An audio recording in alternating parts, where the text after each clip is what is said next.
If there's a win, then go get it. What I call winning. If your goal is to be a better mother, if your goal is to get promoted. If there's a life, you've got to live it. So don't hide your superpower. Don't drop your mic. Don't lower your voice. Don't hide who you are. If there's prosperity, I want you to have it. Then what we aspire to become is really inevitable and not impossible. And if there is wisdom, I pray you receive it. And so I think the companies did not do a SWOT analysis of what could go wrong or what must be true in order for them to hire 50 or IoT or all of the technologies that happen that we try to tighten up and shore up. But there's other factors that happen in the anatomy of a breach, and that is the human factor. We have that same mindset about it's just a matter of time, it's not impossible, it's inevitable, then that will guide our walk, and we will walk boldly. Always find a way to win. When you have this growth mindset, you say, you know what? I've won before. I can win again. I have so much to offer. I have so much to gain. I am not done. 1, 2, 3. Okay, you heard from them. We gotta go. We gotta win. God bless you guys.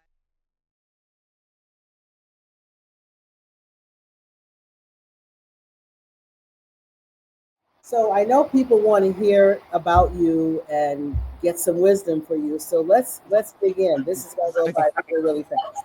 So Okay, go.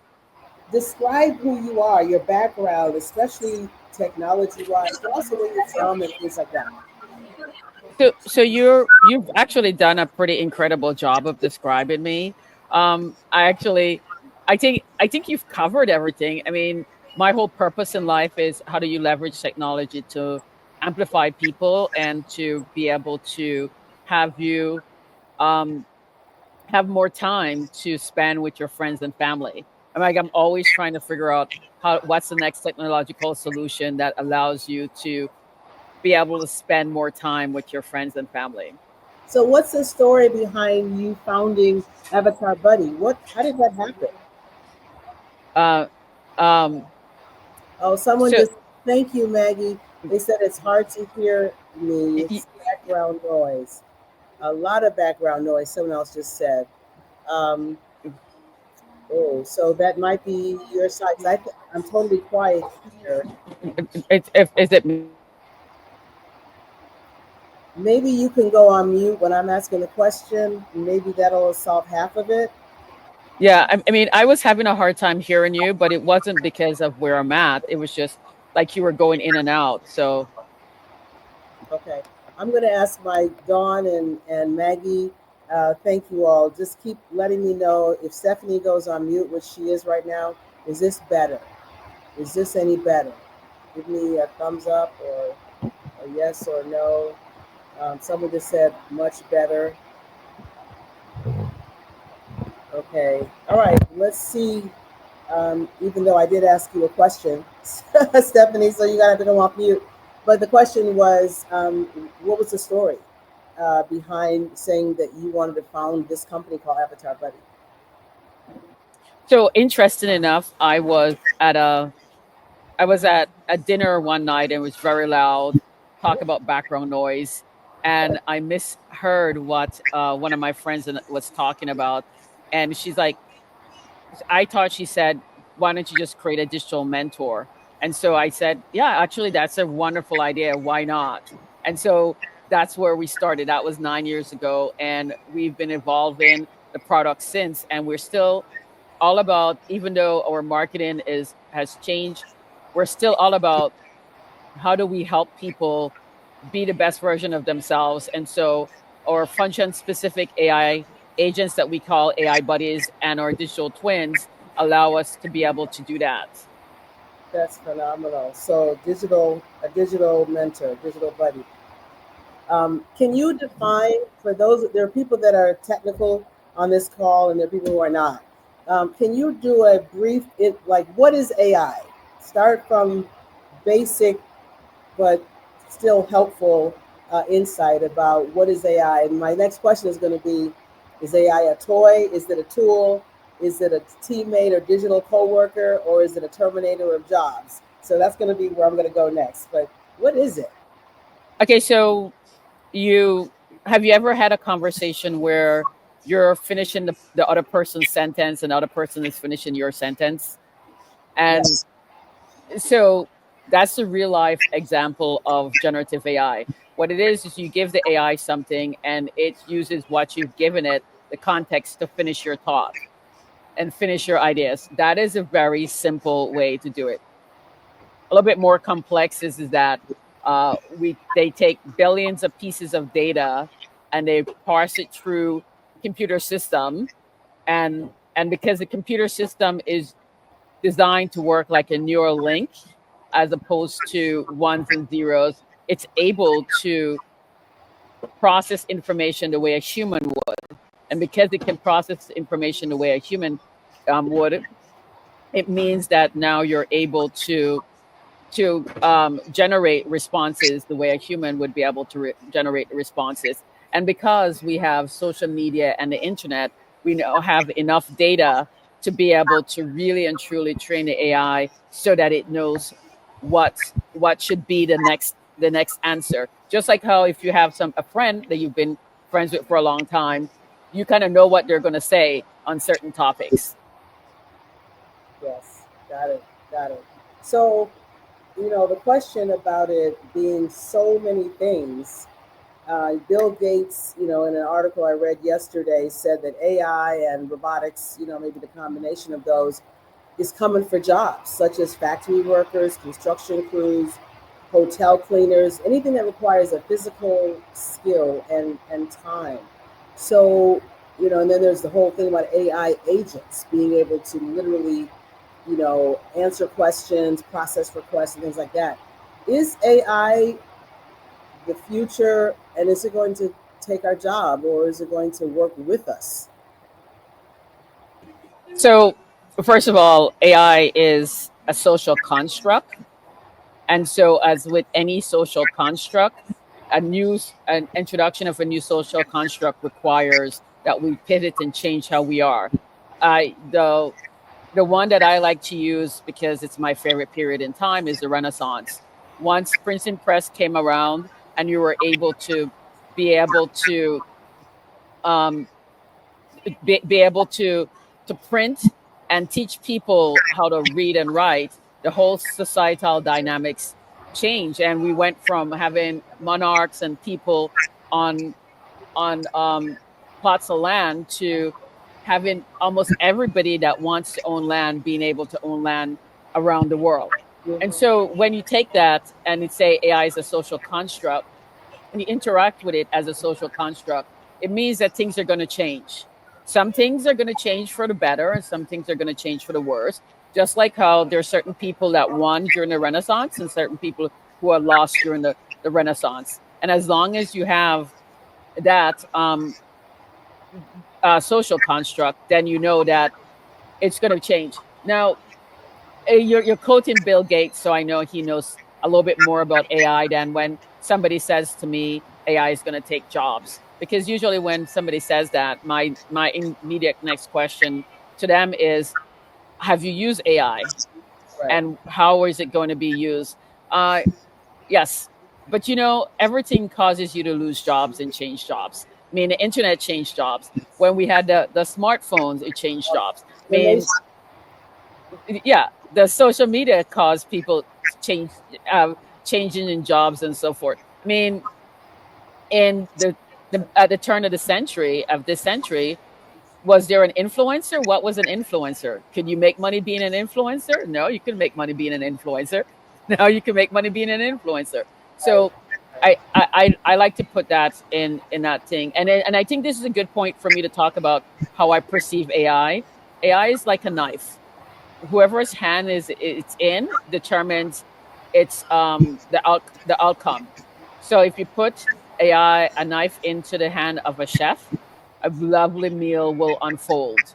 If you put a knife in the hand of a killer, somebody might not end up well.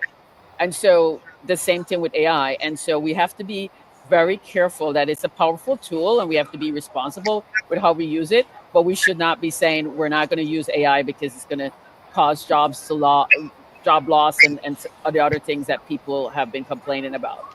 I think that's really, really a fair and great point. Um, that every advancement in society, and I don't want to say every, you don't want to say always and never, but it's created jobs and it's taken away jobs. And so, whether it be whatever the revolution that we're in, the industrial revolution, with technology, with automation, with 3D printing, with the steam engine, and combustion took jobs away, but it also created new opportunities for people. And so, I love the idea that it is a knife and depends on whose hands it's in, it may determine what actually happens to it. So, how does AI learn all this stuff? You mentioned all this data. What it does AI, does the data come from the same place? Like all the different AI tools that are out there, they all use the same data. Talk about large language models, small language models. Just how does AI get so smart? So, first of all, the different large language models operate differently, and they operate differently because you can see, because the reason why they created their large language model are different. So if you want something that's warm and empathetic, you would have to use some anthropic Claude, because anthropic is all about social good. Mm, If you want something that's very very precise and detailed, then you might want to use something like Perplexity AI that gives you the most up to date information. And then if you want just general conversation, you could use something like Chat GPT. And then there are different engines in Chat GPT. So if you want to do higher order thinking, you do like an O3 mini. If you just want to do regular interaction, you might use an 4.0. So it's definitely, I can see the difference between the different large language models. And and so, are they trained with different data? I don't know that I know enough about how the large language models are trained to say yes or no to that answer, to hmm that question. I do know that there's still a lot of data that's not available to the AI, and Right, that's where small language model comes in, right. because some of that data should not be available to the AI.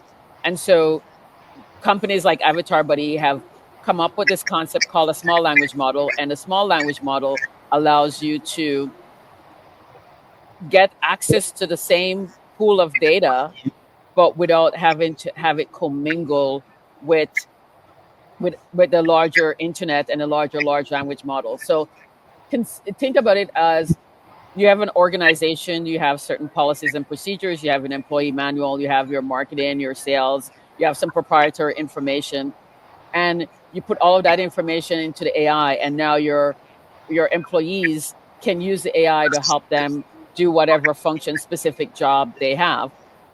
And so our AIs are configured to help you with that. So you might have somebody in marketing that needs to be able to create marketing collateral for the salespeople. And in doing that, they would ask the AI, and because the AI has all this company information, it produces a more comprehensive marketing plan.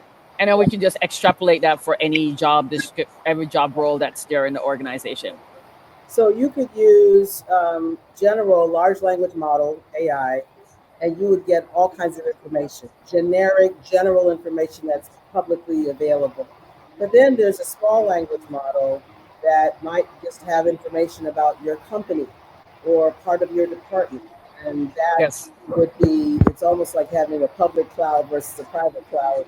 Uh, and that sort of, well, how does, I mean, if you want to use that analogy, yes, you're absolutely right, because your your small language model is the equivalent of a private cloud, where only you and whoever you determine should have access to has access to it. Right, right. And I think Jared J. Vermillion saying that people need to, it's about enhancing versus taking the place of people. It allows Absolutely. people to do the peopling thing. So Yes. thank you, Yeah, Jay. yeah. I mean, our mission is to use AI to help people be the best version of themselves. That's been my mission since I've started. It continues to be my mission. And as we evolve our product and our solution, I'm always, is this helping people be the best version of themselves? And part of doing that is having an AI buddy that helps you amplify, helps you think better, allows you to feel more safe, and so that you can take the risks that will propel your career forward, Right, help you win when others say you won't, because the AI is your personal companion. All those help you dissect negative feedback and be able to pick out what's constructive and what is just not helpful, and help you walk through that. And if your ego is bruised, helping you move forward. And we've done a number of research that shows that our AI solution helps with self esteem. And the better your self esteem is, the easier it is for you to win, especially if other people are saying you can't. okay. It's so funny she says that. Win when they say you won't. But so let's talk about Avatar Buddy, because I was waiting to get a little general, like what is AI, and small language, large language model. How does it know all it knows? But you are this co-founder, CEO, if you will, of Avatar Buddy. How is Avatar Buddy special from other AIs? And I know there's a million of them out there, so I don't need to make this an unfair question. But what is the superpower that Avatar Buddy has that enables the businesses and the people to win? Is it about the people primarily, or is it also about business strategy and customer information and customer strategy? Is it about people, or is it about companies and people? Can you talk about what makes you special? Thank you. What makes us special is that we're on the path for creating a digital human that helps us amplify ourselves. And so while a lot of other companies are coming out with ways to automate tasks and very task and function driven, we're people driven. And so the way we're setting up our solution reinforces that. So let's say you have a company, we can create a digital twin of your company. That's the small language model where all your company information is in there. And the way we've configured it, we don't need to train our AI on your data. So it's private, it's confidential. And then let's say you have a entry level person that's a go getter that really wants to excel and win. Then you partner that person with an AI buddy that's um, an expert in the job description, that the job role that they're in, and that continues to excel. And so while she's not going to be automating her task, she's going to be able to complete her task faster, and she's going to be able to be more effective and more efficient. And so she's going to take more risk. She's going to raise her hands for more projects. And now you have an entry level person that very, very quickly starts functioning like a mid level person, even though they're still entry level and maybe only been in the organization for 6, 9 months. And that's what makes us special. And our AI buddies are configured to be therapeutic, and that is very key when you're getting feedback. It's always done in a positive way. I mean, we've all had people in our career that says they're giving us tough love, and all they do at the end of the day is just make you feel horrible. Yeah. And then you have to spend so much time trying to build back your self-esteem. We're saying we can do love and kindness, and you feel good, and you get what you need to get done without any problems. So there's two sides to this. One is if I am the recipient of what might be hateful, hurtful, non-helpful comments that really make me feel bad, Avatar Buddy can help me to figure out what do I do? How do I process this? How do I not take it so personally that I want to hurt myself or whatever? So that's one Exactly. side. And the other side is if I do have something tough to say to somebody and I want to give them some really tough feedback that they're not going to like, will Avatar Buddy also help me to fit the specific? Practice. Yeah, Yeah. absolutely. Okay. Uh, Yes. so it'll help. It, yeah. I mean, I had I had a half an hour argument with it because he was telling me that I was wrong, and I was just like, "But you just no, you're." And he's just like, "No, you're. Here's all the reason why you're wrong," and very calmly stayed with its position of why it's wrong. And after half an hour, I conceded. But I mean, if I was having that argument with a human being, they would have lost their lost it. They would have been able to patiently tell me why I was wrong. So how can it really be effective then? Devil's advocate question. Can this really be effective if when on the screen it tells me how to handle something, but on the other hand, other side, I'm real. I have real raw emotion, and may not be able to do exactly as Avatar Buddy tells me to do. Can I really be still effective? Yeah, if you follow what it says, it will work. I have followed what it said, and it does work. And what you Dartmouth came out with a study a few weeks ago that said that AI is able to help you with provide emotional support and was doing it just as well as other trained individuals. Great, great. Well, Dartmouth knows. So are there some real examples of how AI, has positively impacted either individuals or businesses? Your Sure. solutions. Can you give Sure, I have a number of use cases. us One use case is we we have a professor that is using her digital twin, and it's helping her increase her throughput. It's helping her brainstorm, and she's writing a book, and she just submitted her first chapter, and it got approved. So she's super excited. And I mean, I don't have to tell you, the first chapter is probably the hardest in any book, Yeah, and getting it validated just spurs you on. We are going to be launching a project that we're doing with the government of Belize, where we put the AI on top of their archive. And now, when you ask a question about the history of Belize, you actually get real comprehensive responses. And we tested it against Google, and our responses were better than Google. wow. Um, so all of a sudden, countries that the world doesn't might not think is important, but the residents of that country believes that the country is important.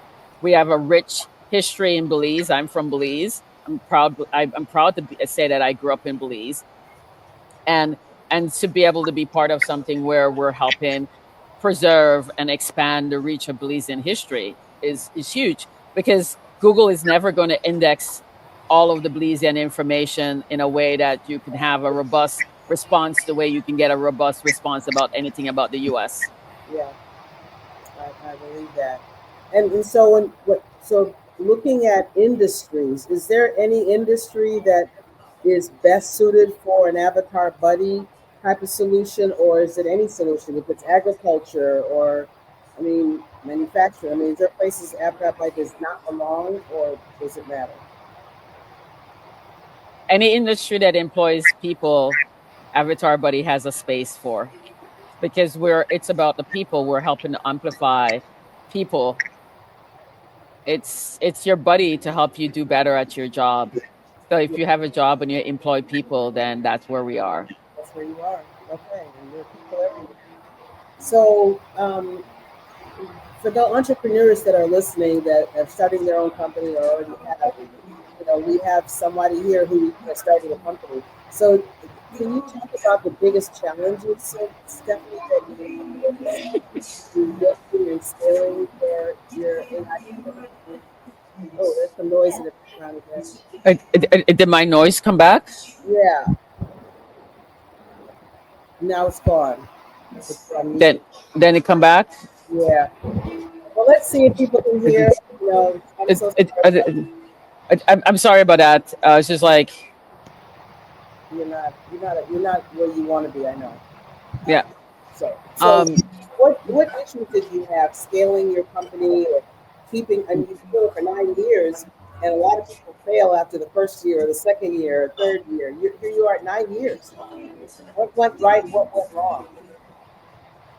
so I think the hardest part of this is being a woman going through menopause, trying to do a startup, and having to deal with all the follows of menopause and all the ups and downs of um of the startup. So I would say it's like think about like I don't know, it's a double roller coaster. I don't know what I mean, you're having the emotional ups and downs of the hormones, and you're having the emotional ups and downs of a startup and the wins and the failures. Yeah. just just time, and it's not times two. It's like I feel like it's times 2,000. So dealing with that and being giving myself grace that like there are days I get up and I just can't be productive because I just can't be productive, and that's okay. And then there are days where I'm just like a workhorse, and then on those days I just cram everything in, and then days that I can't be productive, I just find something else to do. And I think that I have been trying to figure out how to help break the cycle of poverty since I was 9. And I feel like AI is a tool that can help us do that. And so when you think about the fact that once you put the information into the AI and it's a central source, then you can just scale as you feel fit. And it's not like if I after I've set up the AI buddies and I've loaded your data into the small language model and 10 people use it, and then you add 50 people, then you add 1,000 people, then you add 1 million people, then you add 10 million people. All I'm doing is just adding more server. I'm just building out my server farm and just replicating. I'm not doing anything else. So I can move on to another thing. And if we configure our system so it auto scales, gets to 60% capacity, and new server spins up. Another 60% capacity, new server spins up. So that's it's spinning up at that rate. And so because of that, you don't have to worry about the about scaling, and the cost for scaling is Yeah. so much better than we've ever had before. Yeah. So I So am exceedingly bullish on AI. that is fantastic, and I appreciate you bringing up the notion that there's real human beings involved in this thing, and human beings who go through menopause in the middle of everything else that's going on, and you can't act like it doesn't exist, because it does, and it's going to affect your productivity at times, and there are times when it might not. So I appreciate your talking about that. You know, we've all, at my age and others, I've gone through that as well. As a woman, however, as a black woman, I don't know if you consider yourself a black woman as being Belizean, but how difficult is it as an entrepreneur, whether it be to get funding, to be taken seriously, to be called on? You know, I see you getting a lot of recognition these days. I see a lot of speaking engagements that you're doing, so people are noticing you. Has it always been that way, or has it been more difficult earlier on to be taken seriously? So I usually don't concern myself with naysayers and people that are not wanting to support me. So I go, I ask you for help. You either help me, you don't. If you don't, I move on to the next person. Right. Um, I believe I'm getting recognition because building what I'm building, it takes time for people to one understand what I'm doing, two for the results to be seen at a consistent rate that people say, "Oh, this is not a fluke." And so when in 2022 when I like did a forecast of where we would be, I said 23 is going to launch, 24 is going to be really difficult, 25 is going to be easier because that's where we're going to be able to scale, because people will understand what it is. When you think about the life cycle of anything new, it takes about 2 years for the general population to really be like, oh, not a big deal, and just be okay with it, right? I mean, you have grandmothers talking about AI now, Right. and not and in a casual way, not in a scary like, what is this? And so because of that, like you said, people are like, wow, she's been around for a long time, she's serious about it. I have a track record of success. My customers are seeing the positive impact. Their top line is increasing because they're able to get more done with the same amount of people. And so I think that people are starting to see that this is serious. Um, I don't care either way. I'm I know that what we're building is the right thing to build. I know that it's going to have a positive impact, and I know that we are going to get to where we need to be. And I am fortunate enough to have an incredible team of people that believe in me, and because I have these incredible people that believe in me, I'm able to just forge ahead as I feel like. So I would tell anybody that's listening or will listen to this is, if somebody's not complaining about what you're doing, you're probably not being bold enough, because you're not moving enough chairs and enough cheese, and because of that, people are going to be upset. Also, people are going to tell you you're going to fail, and every time somebody tells you you're going to fail, what you should do is you should use that as fuel to go forward. And I believe that that's touch about in the when they say you won't. But Right. I think you know more about the book than I do. So I appreciate that. I do. Yeah. So you use it as fuel. It's energy. It's a catalyst. When my high school counselor told me that I would never make it to college and I would never graduate and I should become a secretary instead, I listened to him until I didn't, and then that saying to what he said to me agitated me. It bothered me, and it was like it's like sand in an oyster shell, or just I had to get it out, and I had to prove him wrong. So sometimes the people that are not supporting you might serve as a motivation for you absolutely, and if I recall correctly, doesn't a sand in a oyster shell turn into a pearl? Yes, it does. Okay. Yes, it does. Absolutely. So there we have that. Okay, so let's talk about data. I mean, there's a lot of talk about whether or not our data is safe inside of an AI system, a tool, a server. What does that even mean? Can you ensure data privacy with an avatar buddy? And how do companies actually manage to do that? If all my data is in their system and everybody's getting hacked left and right, how do you ensure safe data? So I'm going to start with, no real technologist will tell you that it's 100% fail proof. And if somebody tells you that, you should run away because they're lying to you. Right. With that said, we are constantly looking and figuring out how we can keep our customers' data safe.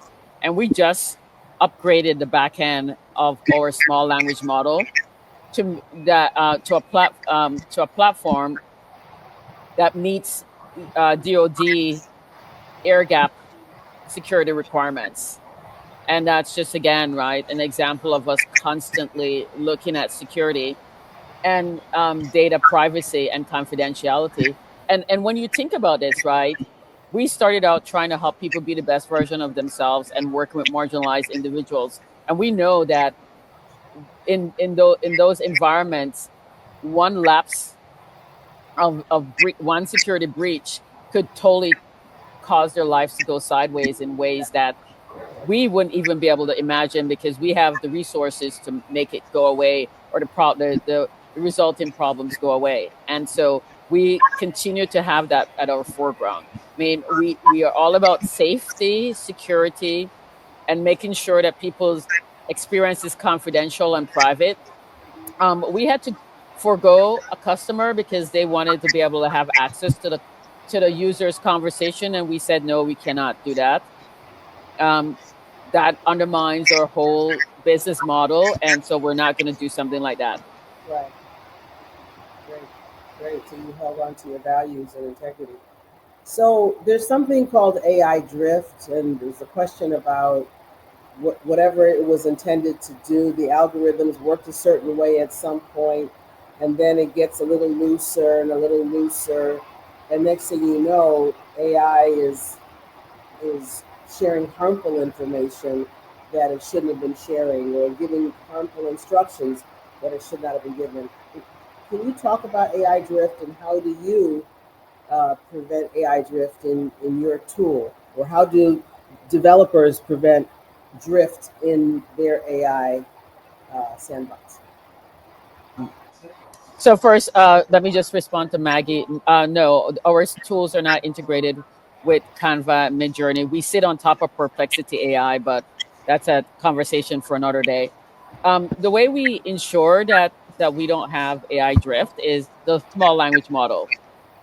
I mean, I'm just going to keep coming back to that because in a small language model, you are putting the information in there, so you know what's in it.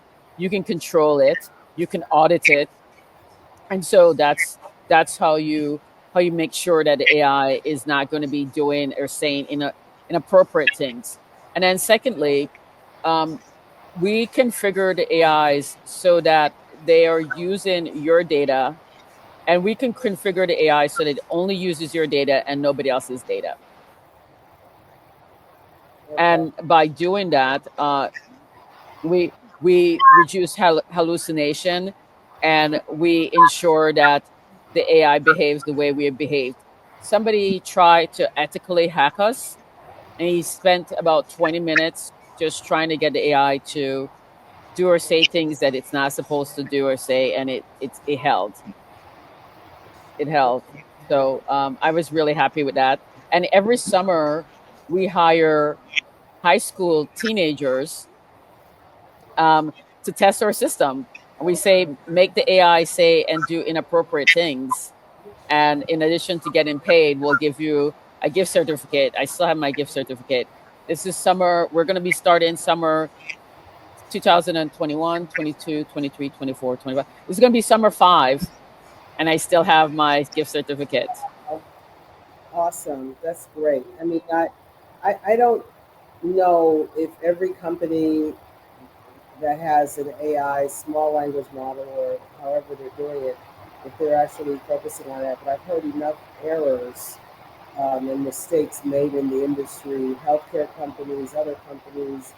I've heard that there's an AI tool that curses because it never got corrected. And so you ask it to do something, it'll say, "Hell yeah, I can do that."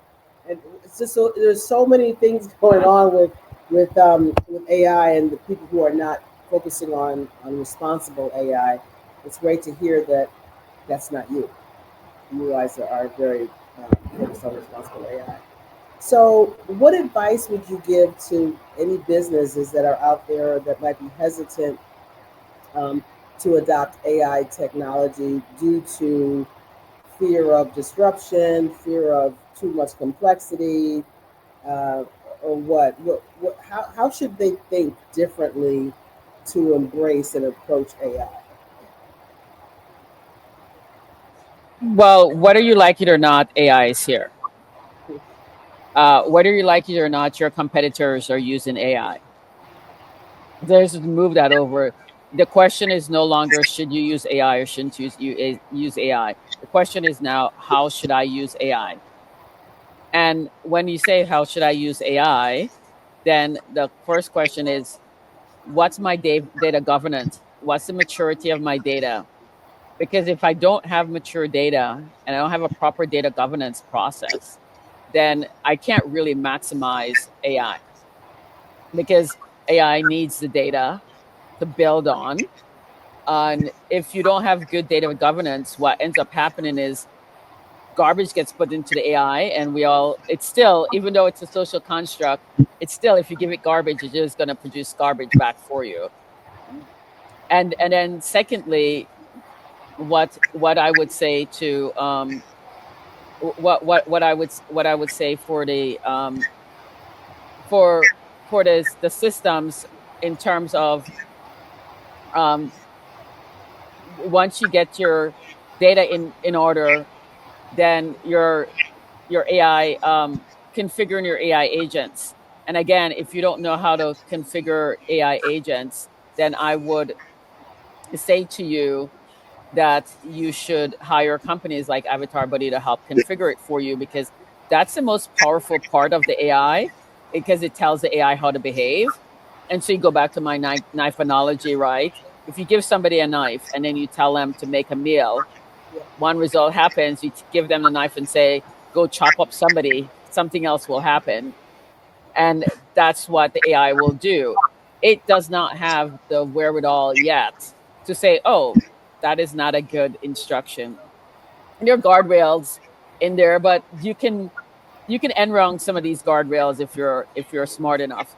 And so if you don't know what you're doing, then I say go look for somebody that knows how to do they're doing, and then you can spend your time focusing on what you're good at, which is your business, whatever your business is. Right. So there's a need for some advisory support, and don't be afraid or ashamed to seek advisors, because you can't know everything. And having a good use case is a good place to start. Having great data maturity and data governance is a great place to start as well. And having the mindset that lets you know that you can't run away. AI is here, and as far as we know, it's here to stay. Can't put the horse back in the barn. Right. Exactly. Right. So, so we know there's a ton of AI apps out there, but I always like to ask people, what are your favorite two or three outside of Avatar Buddy? What apps do you use, and what do you use them for? So to build out our AI team, we have obviously Avatar Buddy, and we have a number of different buddies inside that we use. We use Calendly to manage a calendar. Hmm? We use Zoom to take meeting notes and provide summary, and we use Promo AI to create shorts and videos. All right. And then, do you use anything personally for your personal endeavor? Oh, those are what I use personally. Well, okay. All right. Got it. Got it. Can people try Avatar Buddy for free? No, we don't offer freemium, because when you do freemiums and so forth, the business model gets skewed, right? So if I say if I'm offering freemiums, then somebody has to pay for it. It means that the people that support and trust us and took a risk on us have to pay more for me to cover the cost of the premiums. Yeah. Also, if I'm giving away something for free and you're using software for free, then you become the product. And we do not want to be advertising on our platform. We do not want to be selling our customers information. In fact, we have put in place where you can delete your information whenever you want. It's 100% under your control. So because of that, we have to charge. Um, if somebody says this is really, really bad, then we'll look into potentially refunding them. But what I would say is we have a process for onboarding, and we have different stage gates that if you meet those requirements and you buy Avatar Buddy, you're going to have a good experience. Okay. Okay, got it. I love that. And it's not like when you say you delete something out of the cloud, it never really goes away. Um, but when you delete something in Avatar Buddy, it goes away. That's what we like. It's great. So, question: if you had a chance to have dinner with anybody in the world tomorrow, who would it be?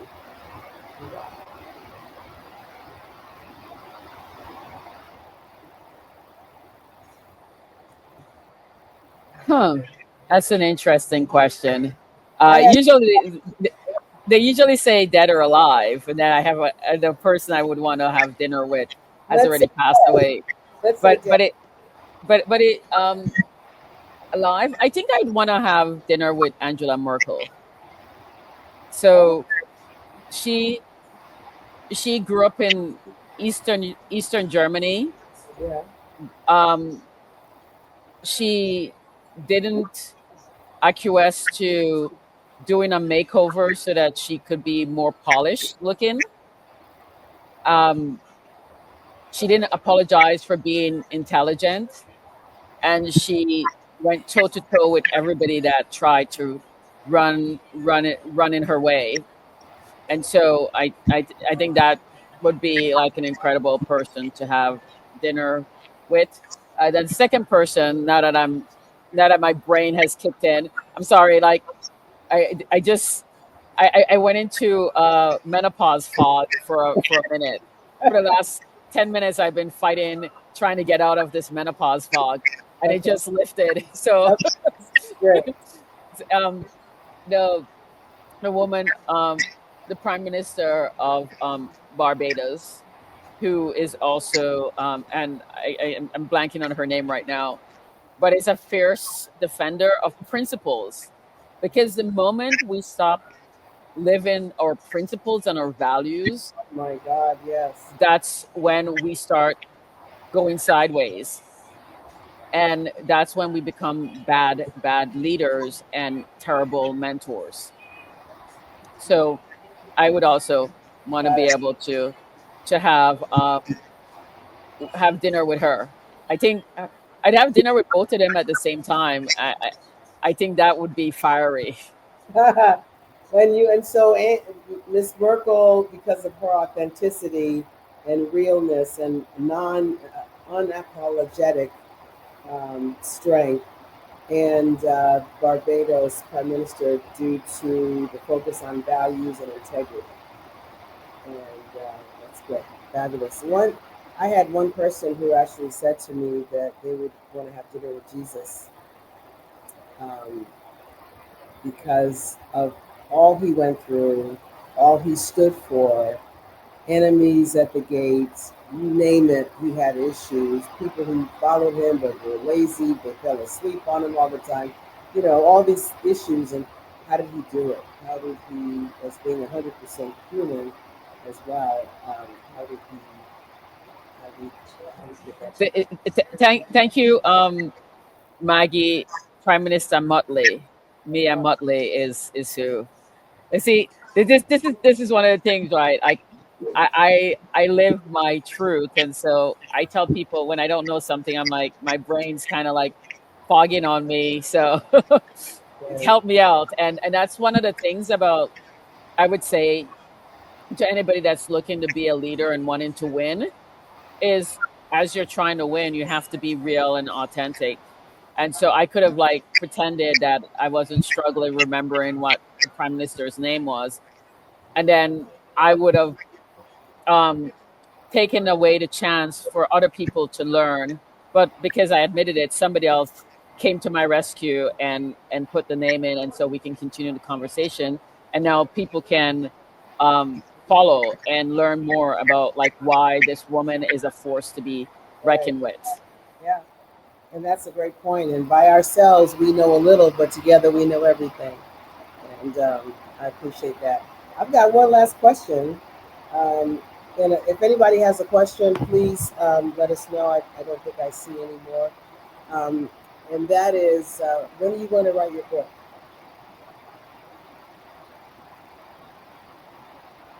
Fog? Are you in a fog again? Is it? No, I'm not in a fog. I'm just I'm just smiling. I don't know for sure when I'm going to write a book. Um, that's a good question. Yeah. I have not thought about it. I used to say when people ask me that, is because I don't write well. I no longer have that excuse because my AI can write the book for me. I know, buddy. I just believe because as an entrepreneur, woman of color, woman, um, uh, open and candid about where you've come from, where you're going, and you are still not done. You've done TED Talks. You've led people into your kimono, in essence. I just can't help but believe that at some point you're going to be at that special place where people are going to want to know more about how you did it. So you're really Duly, special. duly noted. So, okay. Well, with that, we have done a lot. I wrote a lot of things down. AI is a social construct. It may be a tool. It's going to be a digital partner. It's all these things, but it's a social construct. And when there's a social construct, things unpredictable can happen. Um, at Digital Human, and I love that Avatar Buddy is more people driven, not task driven. It's human driven and letting people be better people, allowing them to be the greatest version of themselves. I appreciate that our job is to help move the chairs, move the cheese, and if we don't do it enough, we're not we're accepting the status quo in essence. And the status quo is not anything that we really want to stay with. So I appreciate that. And using failure as a motivator is something that you also said, and I really receive that. When somebody tells me I can't do something, my two words are watch me, and that's the motivation. You're focused on safety, you're focused on security. Your small language model is ideal for that. And if somebody has information in your system, it stays in the system until it's gone, until someone may leave it. But if you want to be a better version of yourself, Avatar Buddy, everybody needs a buddy, is the moniker that she uses. And AI is here to stay. We just got to figure out how we're going to use it, how we're going to be better than we are, and how we're going to win. There's so many takeaways. I'm not didn't even write them all down and didn't even say them all, but we appreciate you so much, Stephanie, for what you're doing, and as an entrepreneur and a tech entrepreneur and a STEM entrepreneur that looks like us. We applaud you. We celebrate you, and I hope many people can hear what Avatar Buddy is about and hear who you are. Um, with that, I encourage all of you guys to subscribe to the channel if you haven't already. You know, every month I'm going to be doing this. We may take a break for the summer. Coming up soon, we're going to have Lisa Francoeur. She's also goes by Fancified. She's going to be one of my next speakers next month in May, and I'm looking forward to her. She is a fellow at the Kennedy Center. She's the co-founder of Crypto Tutors, so she's an expert in crypto. She's an expert in Bitcoin. She knows how money works, and is always being asked to speak about crypto and Bitcoin and money and social implications of poverty and whatnot. So it's going to be a fantastic conversation about money and that. So let's see you next month in May. And with that, I appreciate you watching. Subscribe to the Winner's Circle Live. Follow Stephanie Sylvestre on her platform. Learn about Avatar Buddy. Google Avatar Buddy and learn about it and let it become part of you. Okay? With that, guys, we're going to sign off. Thank goodness. Thank God. See you next time in the Winner's Circle. Get in and stay in the Winner's Circle. Take care. Bye-bye.